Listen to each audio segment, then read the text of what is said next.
هل في فرق بين التأهيل للرعاية اللاحقة بين الولد وبين البنت ولا لا؟ طيب انا هسأل اللي بيتفرجوا علينا او بيسمعونا النهارده يفكروا في بيوتهم الاسر او اخواتهم او هم لما كانوا ولاد وبنات ومراهقين، هل كان فارق احتياجه كولد عن احتياجه كاخته؟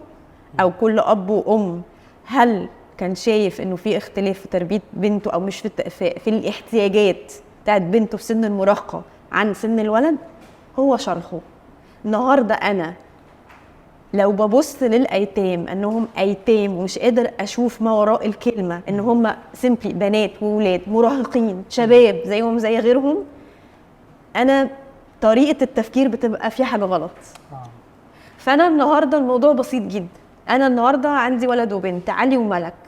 ملك 13 سنه سن المراهقه، انا مدركه وواعيه ان احتياجاتها كبنت مختلفه تماما عن احتياجات علي لما هيوصل للسن ده. احتياج دوري انا كأم ودور زوجي والدها هيختلف في الادوار شويه ما بين بنت وولد. فلقينا انه الولاد عندهم دايما دافعيه او حاسين بالتهديد الى حد ما، انه انا محتاجه اتعلم حاجه عشان انا خلاص قربت اخرج. غير البنت مرتاحه شويه او مريحه شويه، انه وطبعا مش كل البنات عشان بس ما نشدش خط، ما بحبش التعميم.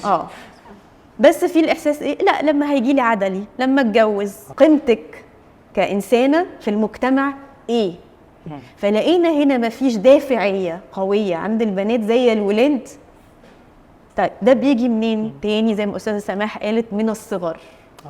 ايه الرسائل اللي وصلتها للبنت ووصلتها للولد فخلت الولد عنده الاحساس بالارجنسي او الاحساس بالضروره والالحاح ان انا هخرج فلازم اتعلم حاجه؟ وايه الرسائل اللي وصلت للبنت لا مش مهم تتعلمي حاجه؟